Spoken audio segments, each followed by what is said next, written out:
अनुसार जब हम कानून बदल सकते हैं, उनमें संशोधन करके अपने अनुसार बना सकते हैं, जैसा भी समय चल रहा है उसके हिसाब से, तो इसका मतलब ये नहीं कि जो पुराने समय से चला आ रहा है उनमें संशोधन हो नहीं सकता। तो ये जो खाप पंचायतें हैं या जो भी हैं, ये हिंदू मैरिज एक्ट में बदलाव की तो बातें करते हैं, लेकिन ये अपनी परंपराओं में बदलाव क्यों नहीं कर सकते? ऐसा क्या है कि वो परंपराएं आज की युवा पीढ़ी भी मतलब धोती चले अपने साथ में? ऐसा तो नहीं है। जब देश तरक्की कर रहा है, समाज तरक्की कर रहा है, तो मैंने एक बात और मैं कहना चाहूंगी कि मैंने यहाँ पे आके हिंदुस्तान, एक अलग हिंदुस्तान देखा, और एक मैं जहाँ से आई हूँ, जहाँ मैं रहती हूँ, एक वो हिंदुस्तान है। तो हिंदुस्तान के दो चेहरे मेरे सामने, एक हिंदुस्तान को आगे लेके जाने की बात करता है और एक हिंदुस्तान को पीछे धकेलने की बात करता है। तो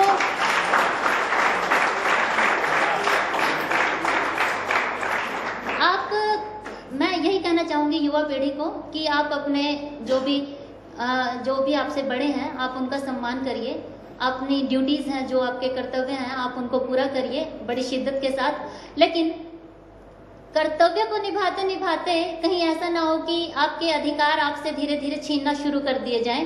तो अधिकार और कर्तव्य दोनों को साथ लेके चलिए, और कहीं भी आपको ऐसा लगे तो आवाज उठाने में हिचकिचाने की जरूरत नहीं है।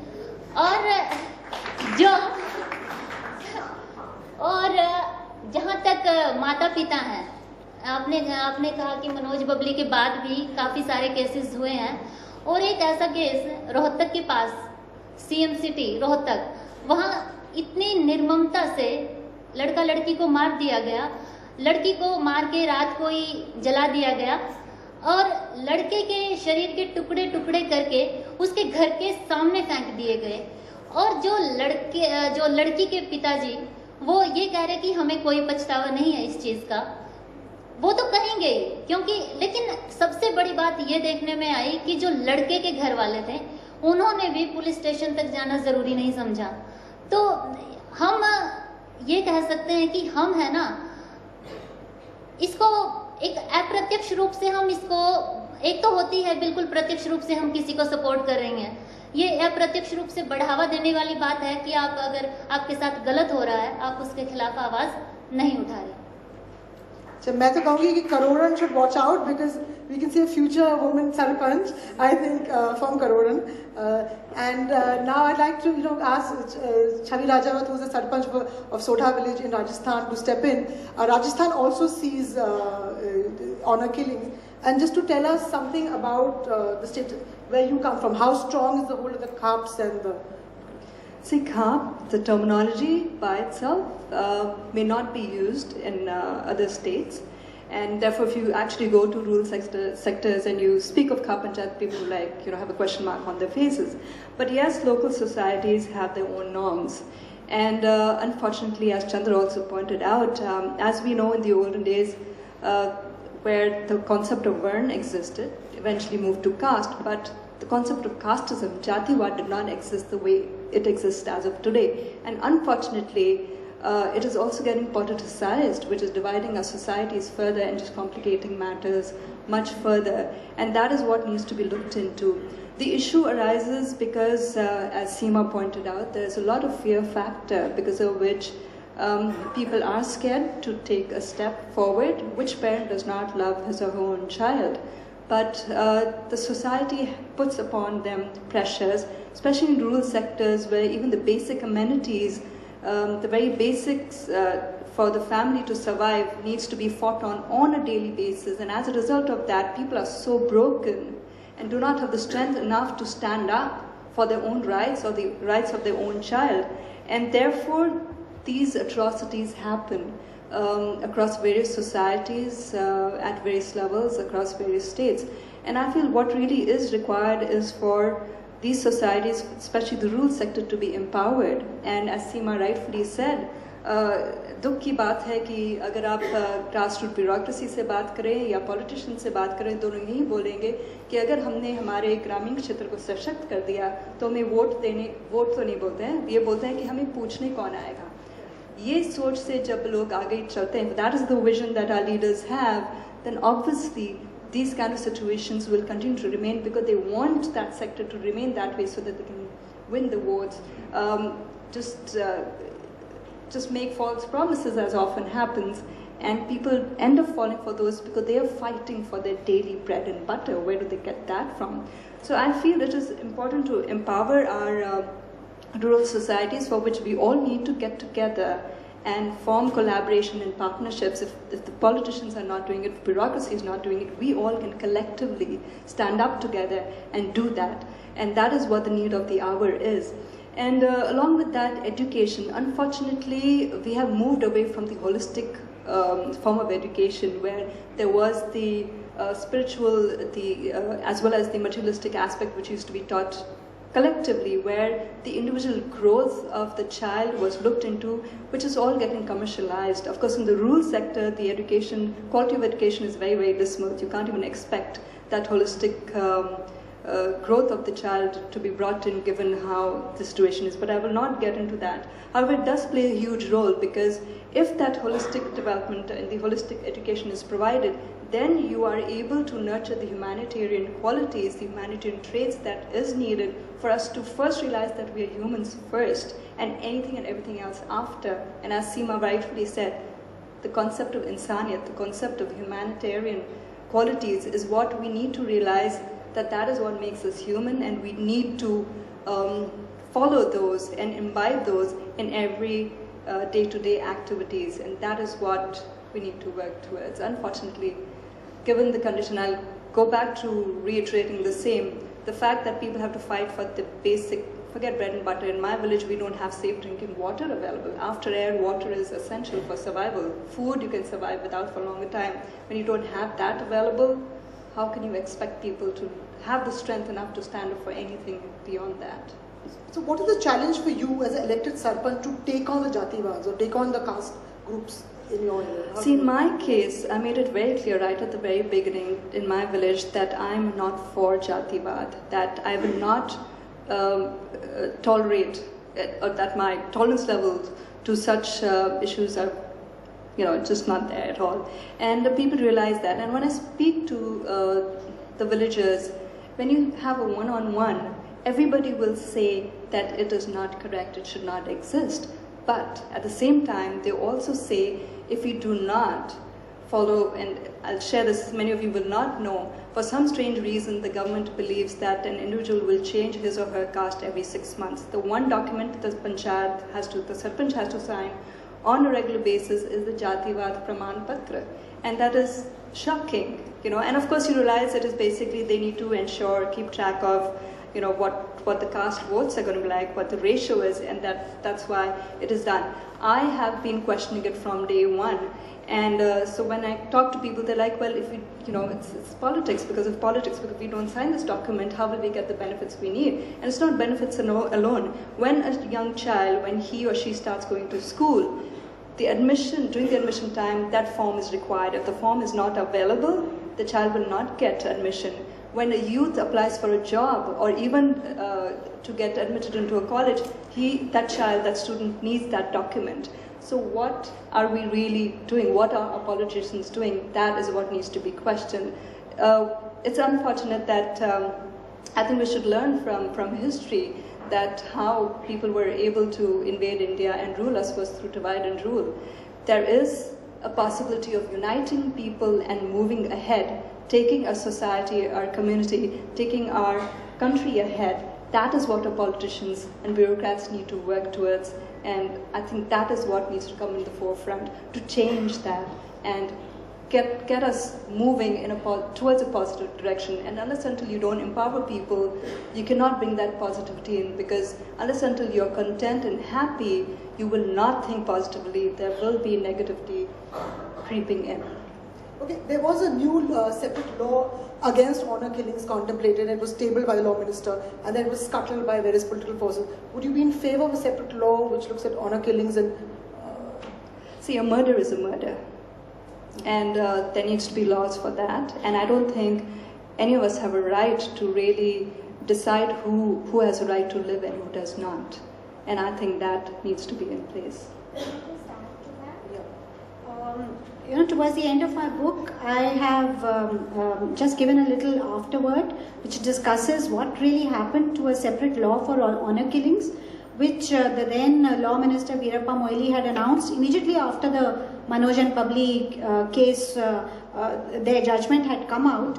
And there was this huge furor about honor killings and things, and the Law Minister said, okay, we'll come out with a separate law.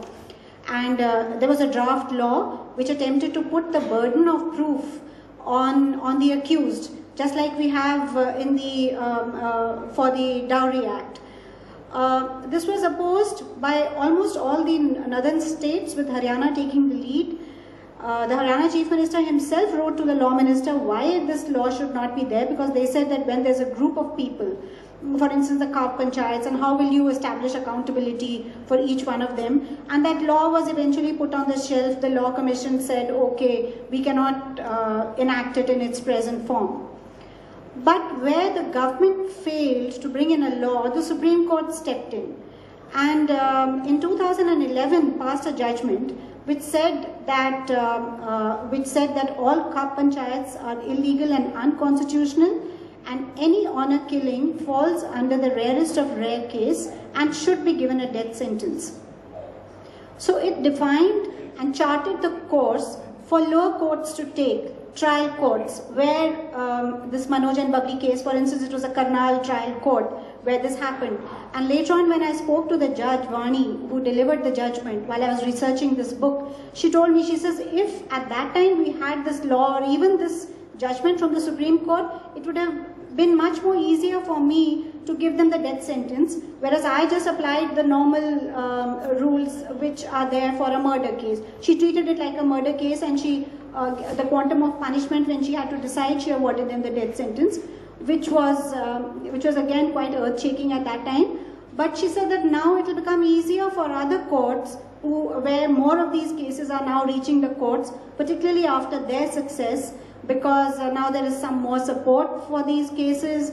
More of them managed to reach. In fact, after them there was another case in Haryana where there was life imprisonment given. So the Supreme Court has stepped in where our government and our law ministry has failed to enact a separate law for honor killings. And in this particular case, the case went up to High Court, and the High Court overturned the death.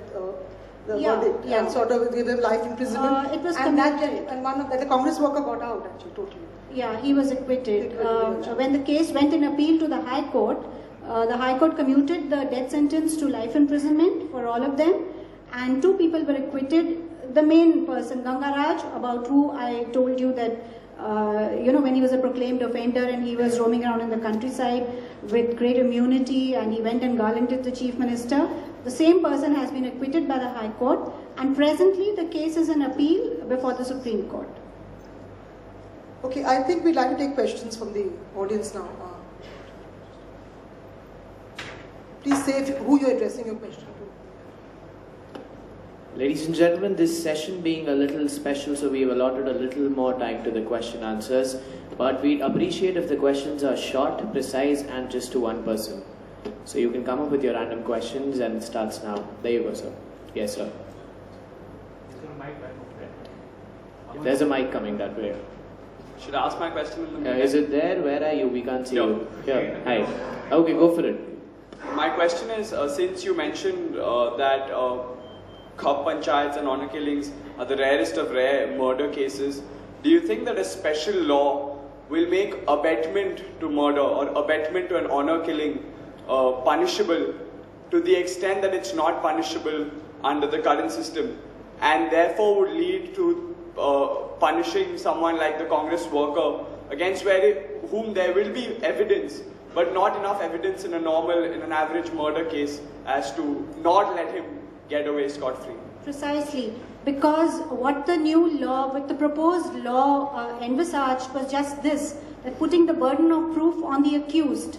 Let them come out with this, that why we are not guilty. Just like it is in the Dowry Act. The Dowry Act, it's the same thing, but which is precisely why he managed to get away and managed to get an acquittal. Because when the matter went to the High Court said, well, there is circumstantial evidence, and there's not enough evidence to prove that he has been the mastermind or has been instrumental or was even present at the scene of the crime. And the other person who got away was another relative. The court held that the prosecution has been unable to prove that he was the mama of the girl, you know, on such a flimsy ground. So if there is a special law, the burden of proving that they are not guilty would be on these people, and it would become that much more difficult for them to get away. So I guess it would be a deterrent of sort, but a much bigger deterrent would certainly be a change in the mindset at the lower level, which actually gets these people to do these things. Thank you so much. And your question, sir? मेरा सवाल सीमा जी से है. माफ़ कीजिए, थोड़ा ज़्यादा सवाल है, पर्सनल सवाल है, बट ये जो अभी आपने कहा कि आप पर जो बैन या जो पाबंदी लगी थी वो अभी भी पूरी तरह से मिटी नहीं है. तो आप इकोनॉमिकली या जॉब वाइज जो है आपके फ्यूचर के बारे में आप क्या करोगे? मतलब वहीं पे फिलहाल आप वहीं पे रह रहे हो कि कहीं दूसरी जगह शिफ्ट होने का आपका प्लान है? क्या आगे का क्या प्लान है आपका? मतलब माफ कीजिए, थोड़ा ज्यादा सवाल है, चाहे तो कुछ और पूछ लूंगा. We haven't told you what she does. नहीं, मैं ये कहना चाहूँगी कि अभी मैं हरियाणा पुलिस में कांस्टेबल हूँ.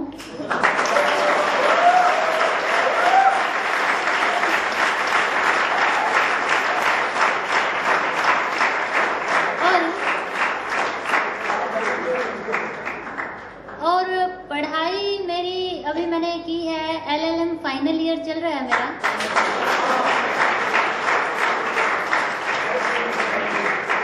फिलहाल हम गांव में ही रह रहे हैं, और आगे भविष्य के लिए क्या योजना है ये तो शायद मैं नहीं बता पाऊँ, लेकिन जो अभी तक का था वो मैंने आपको बता दिया. I hope that answers everything you want to ask.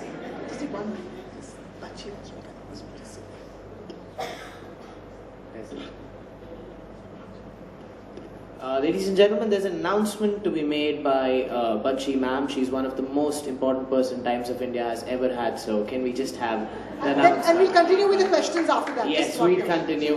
Can we have a big round of applause for her, because this event needs to, all the credit has to go to her. Save your applause for what I'm going to say, because we've really been we're very, very grateful that Chandrapati and Seema are here, and we absolutely support what they're doing to fight something that's really what was believed to be unfightable. It's a huge struggle, and just as a very small token of appreciation or to help them और आपके भविष्य के लिए कि आप और भी कर सके, is that from the Times of India Literary Carnival we have decided to make a donation of 30,000 rupees, and plus Yes Bank, one of our sponsors, they've also agreed to match that donation. So it's 30,000 and 30,000. That's 60,000. तो 30,000 और 30,000 हमारे तरफ से. Well, this needs to get bigger and better and better. Well, it's just unbelievable how people support such causes. People, just for you, give a big round of applause for showing up in such big numbers. One big round of applause for you. And now we can resume with the questions. Who are we aiming at now? There. Sir, you want to go? You want to go there? Good evening. My name is Imran Merchant. I'm based in Bombay, a media person and a writer. Before I go back to the dais with my question and taking the leave of the main moderator Samira, I can't resist making a couple of initial very quick observations, and I want to sort of take this to the audience. I recommended this particular session to 30-40 people, and a few of them have actually listened to me and they've come. Today I think it's my privilege personally, in a long Bombay-oriented career of media, two of the most courageous and very significantly indomitable women are today over here with us on this particular stage. I absolutely invite people and request them to give them one applause.